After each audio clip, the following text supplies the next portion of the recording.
النهارده هنتكلم في موضوع يرجعكم بالكوره ل50 سنه ورا، ايام الكوره الجميله.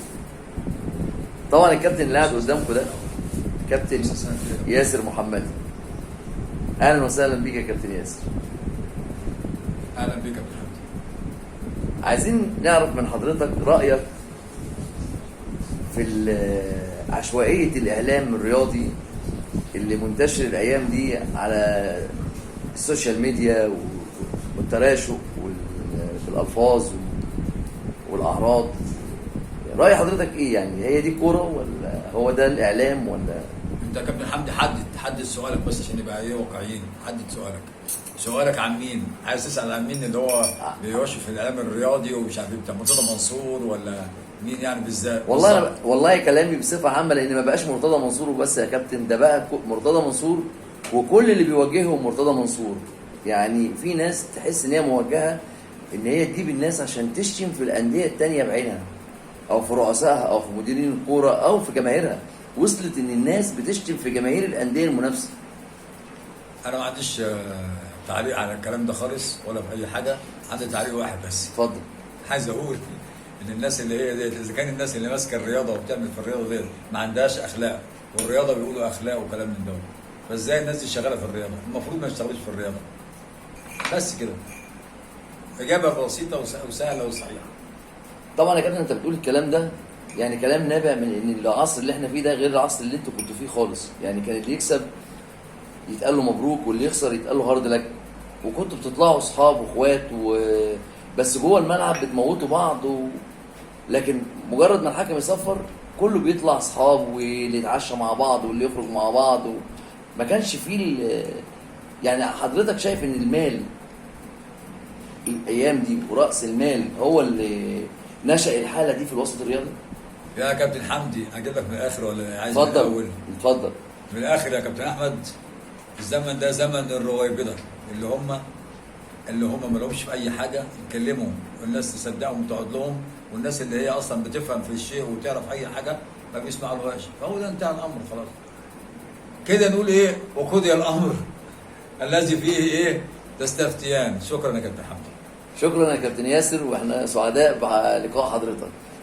طبعا احنا من حجرة كابتن احمد ابو رحاب، طبعا الغني عن التعريف، نجم نادي اسكو ونجم الزمن الجميل. ولما يتذكر اسم نادي اسكو دايما يتذكر اسم كابتن احمد ابو رحاب وكابتن ياسر محمدي، كابتن عطيه شحاته، كابتن حمدي نوح، كابتن مختار.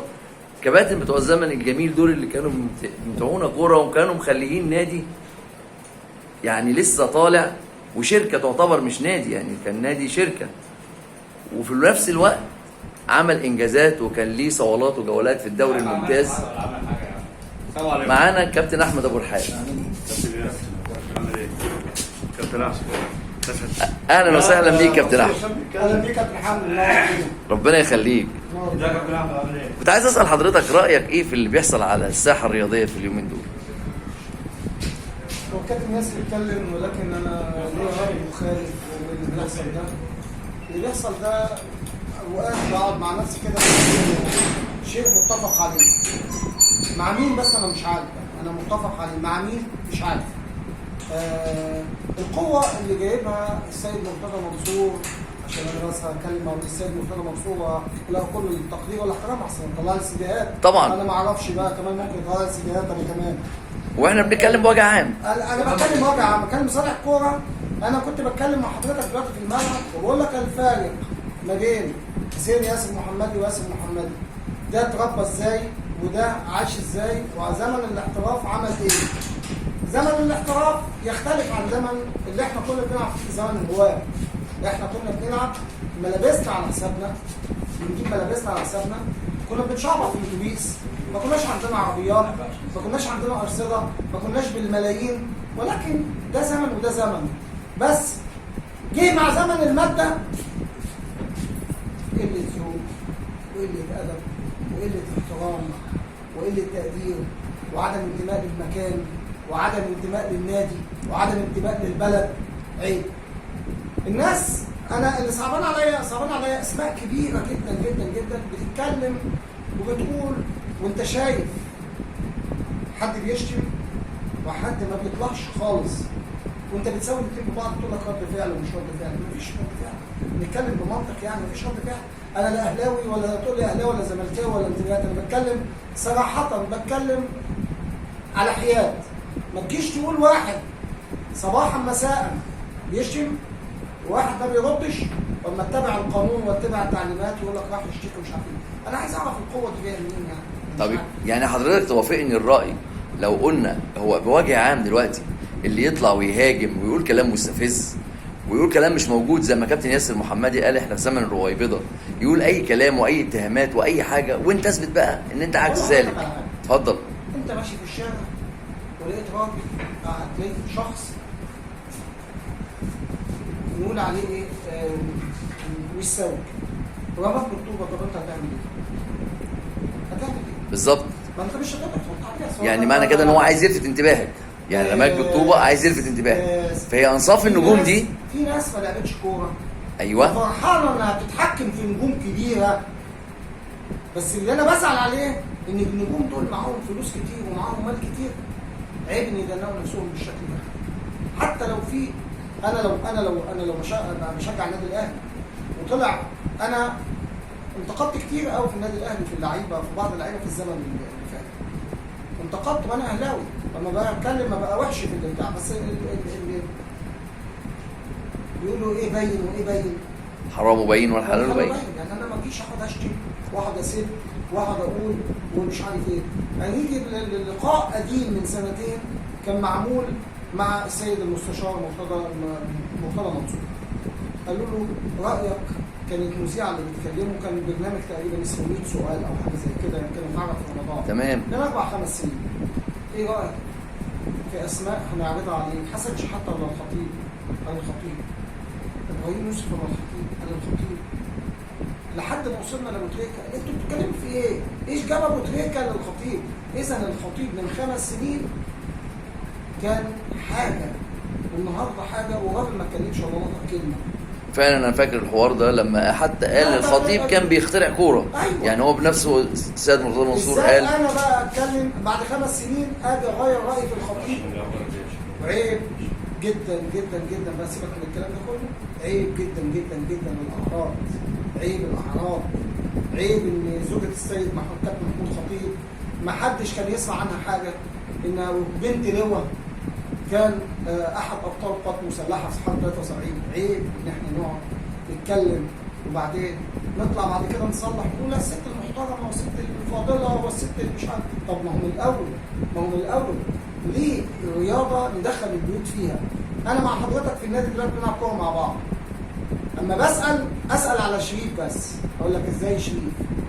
ماليش في حاجه ثانيه، لكن ماليش في ان انا اخوض في اسرار بيوت واهلهم، مش اسرار، اكاذيب وقله ادب وما تصحش. بالظبط.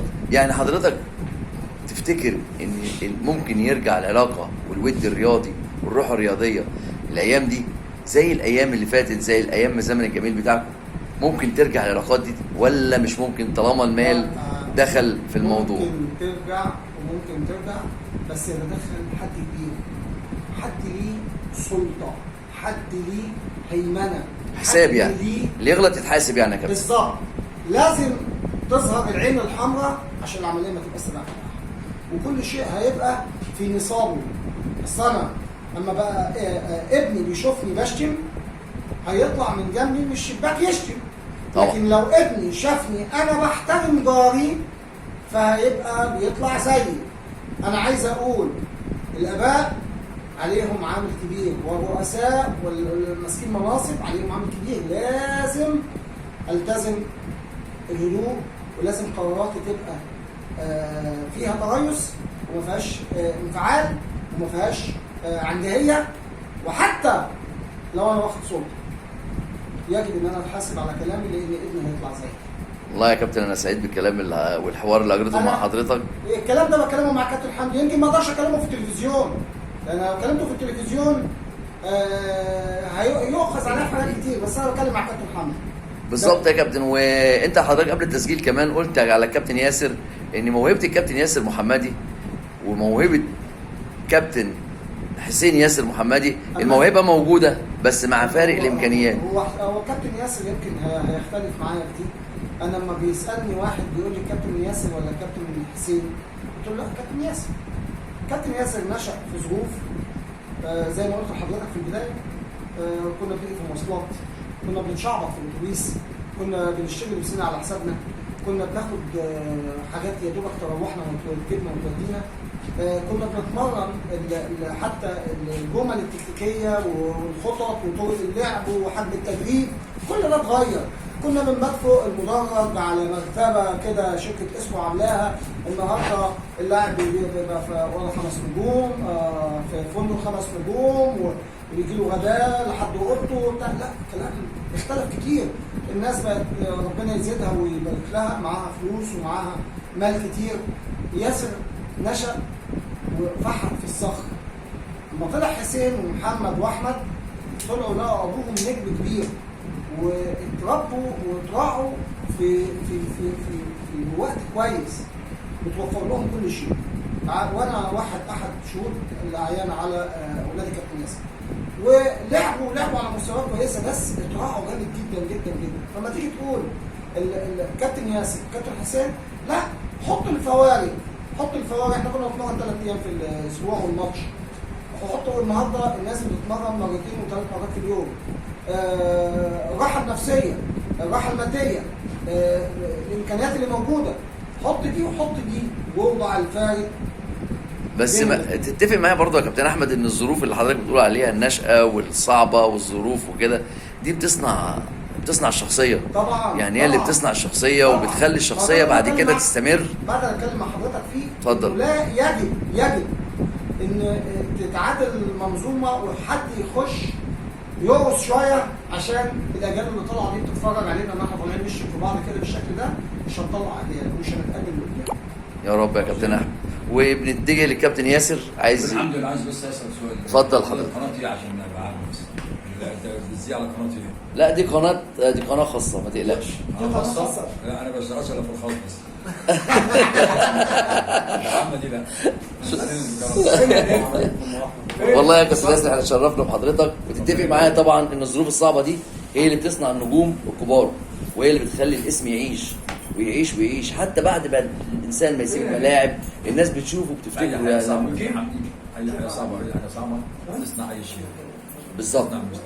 لكن الترفيه والوسائل اللي هي يعني كل ما كان الشيء موهوب عندك انت هترفع من مستواه، كل ما شيء الشيء متواجد عندك وكلام من ده ولا بتفكر في بس الفرق. صح كده. يعني حتى اولادنا لما بنطلع دلوقتي مهيئ لهم كل الظروف. لا بص الحمد لله دلوقتي اولادنا موجوده كل الظروف وكل حاجه وكلام من دوت، ولكن جزء الاجتهاد وكلام من دوت، لازم الاجتهاد يكون احسن من غيره. اجتهاد ربنا يديك على قد الاجتهاد، مفيش اجتهاد مفيش اي شيء، خلاص كل واحد يبقى في المستوى اللي هو بتاعه. يعني انتوا في النهايه تشكروا الظروف الصعبه اللي خلتكم بالشخصيات دي يا كابتن، والناس فاكراكم لغايه دلوقتي وبتتمنى تسمع كلمه احنا منكم. مش ظروف برضه مش كانت مساعده، لا زمان كان في مواهب يا كابتن. لا ما طبعا ده بصرف النظر عن الموهبه طبعا، لان بيبقى في الاف لعيبه. لك ان انت تبقى لعيب وتبقى كويس وكلام من ده والشباب بتاعه وكنت بتجتهد وكلام من ده، عشان كده وصلت تبقى نجم وكلام من ده. ان دلوقتي الامور مبسطه وكل شيء جاهز وكل شيء بتاع، عشان كده ما فيش نجوم كبار ولا اي حاجه. والله انا كنت سعيد جدا بالحوار اللي معاك ده يا كابتن ياسر، ممتع انت وكابتن احمد، واشكركم. بس انا عايز تذيع يا كابتن حمدي، انا هقول لك زي خلاص. شكرا. شكرا يا كابتن ياسر، شكرا. الله يكرمك. وبنوجه الشكر للكابتن احمد ابو رحاب اللي مستضيفنا النهارده عنده. وبعدين الشاي برد كابتن حمدي. ودخل طبعا اللعيب الدولي اللي كان معاهم برضو كابتن محمود لاشول، طبعا زميل ولاعيب كبير وغني عن التعريف والمهاره يعني. فالكابتن احمد ابو رحاب احنا بنشكره على التجمع بتاع اللعيبه بتاعنا، وهو اللي بيجمع كل الناس دي. انا طبعا معرفتي بيك من سنين في الحدائق، وكانت معرفه طيبه، وانت من الشخصيات المحترمه. بشكرك. ربنا يخليك يا انت منور الدنيا. شاكرين. الف شكر. الف شكر يا كابتن محمود. الف شكر يا كابتن ياسر.